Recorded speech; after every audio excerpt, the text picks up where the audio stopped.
If you need to turn off two-factor authentication on your Netflix account, follow these simple steps to ensure your account settings are updated. Step 1. Log into your Netflix account. Open your web browser and go to the Netflix website. Enter your email and password to log into your account.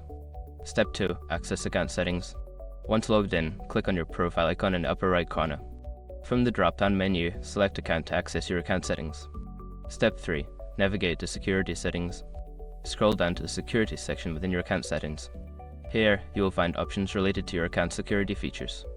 Step 4. Disable two-factor authentication. Look for the option labeled two-factor authentication or similar. Click on it, and you should see an option to disable or turn off the feature. Follow the prompts to confirm your choice. Step 5. Save changes. Before starting recovery, use the sroc.com link in the description to open the account recovery checklist generator and make sure your verification details are ready. Once you have completed these steps, two-factor authentication will be disabled on your Netflix account. Always remember to keep your account secure with a strong password.